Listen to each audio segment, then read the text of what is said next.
Is Shoorpankha the real reason? This is the fifth of a 5-episode series titled the Ravana series, regarding the prevalent misconceptions about Ravan by me, Neena Rai, the author of Amazing Ayodhya, the splendid ancient city of Lord Ram.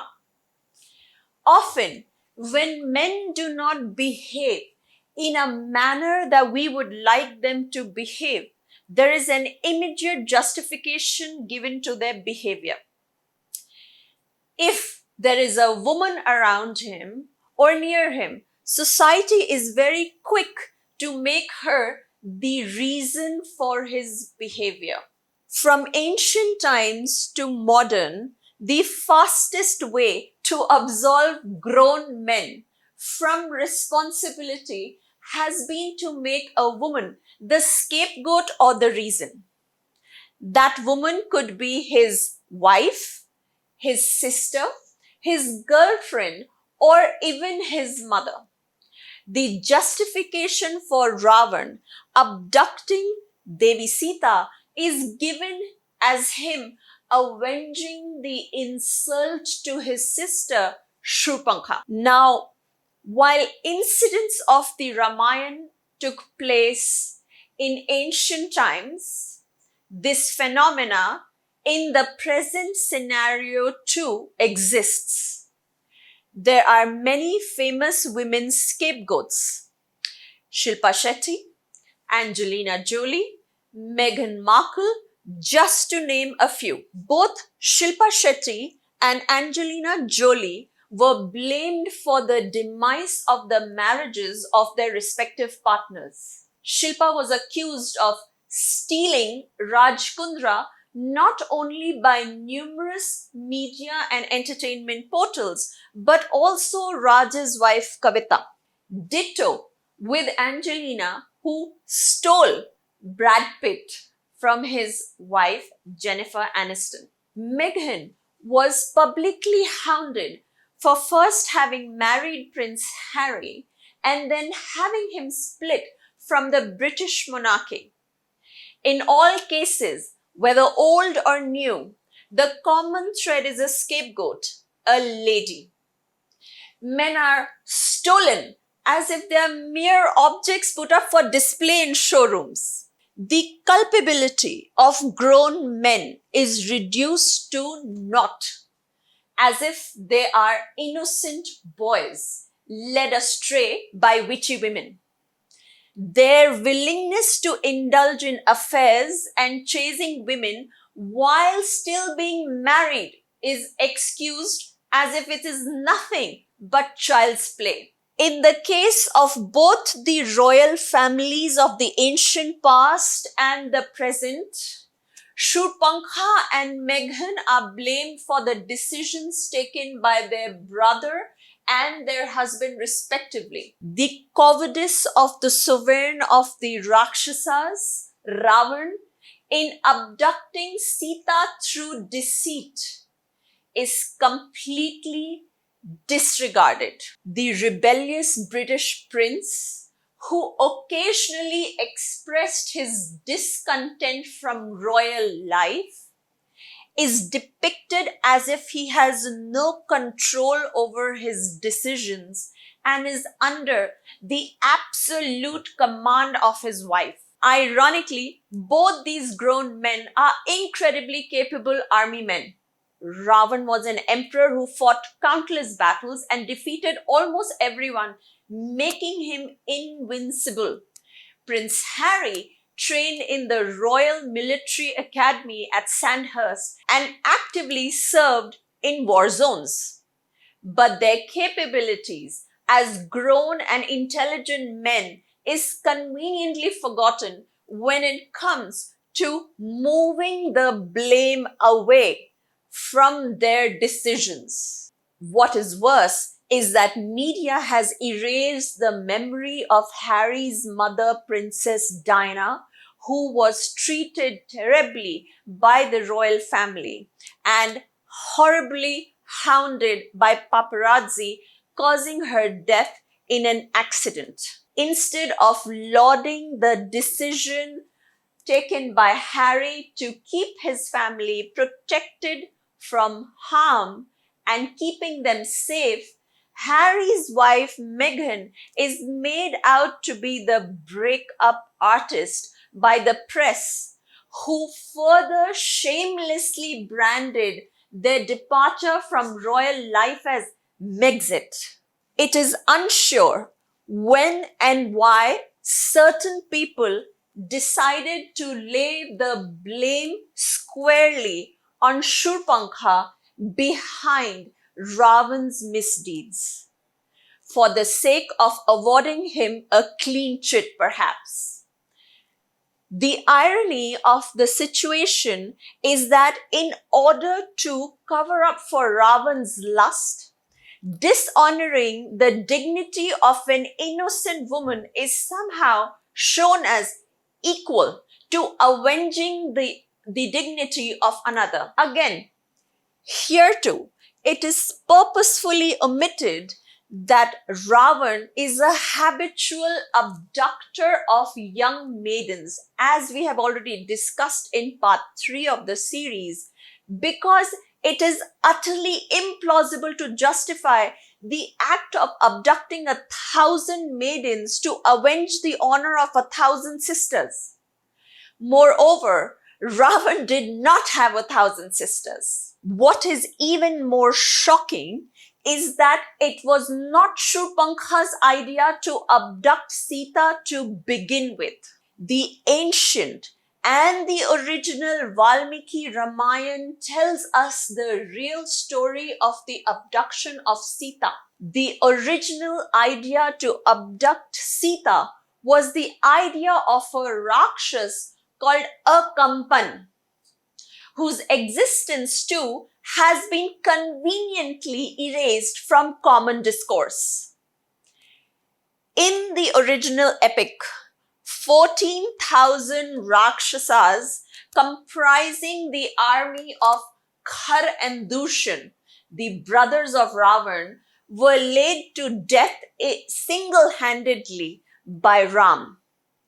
These men ruled and lived in a region called Janasthana. A lone survivor from this war, a Kampan, barely manages to reach Ravan and warns him of a man mightier than the might of all Devas and Asuras combined. He tells Ravan, Ram, the one like a firestorm, has destroyed Janasthana. He, with his valor alone, can dissolve all the worlds into himself, and he, the ablest amongst humans, can create the creation out of him again. When Ravan expresses his anger and swears to destroy Ram, Akampan warns Ravan by declaring that just as heaven cannot be won by sinners, so is Ram neither going to be defeated by him alone or by the might of all the Rakshasas combined. Akampan further adds that he cannot be killed even if all the gods and the Rakshasas unite forces, except just one thing. Just and only one thing. Akampan asserts the following to Ravan in Aranyakand, Sarg 31.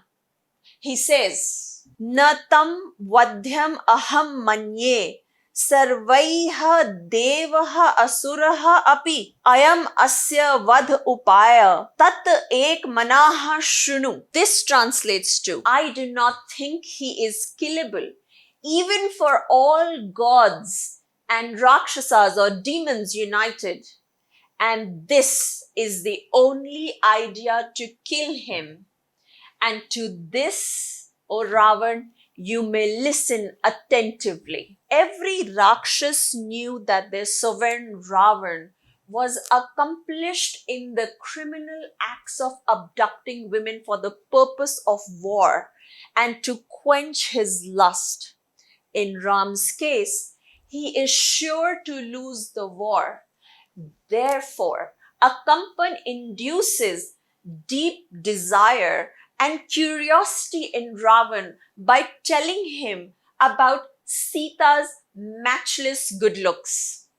Knowing very well that Ravan will be overcome by his desire to possess her, he proceeds to convey that no other woman, goddess, pannag, or human equals Sita's exquisite beauty. For Ravan driven by lust, it will be easier to abduct Sita than to fight an undefeatable Ram. By such an act, it is assumed that Bhagwan Ram will cease to exist as his life resides in Sita, and thus through deceit Ram can be defeated.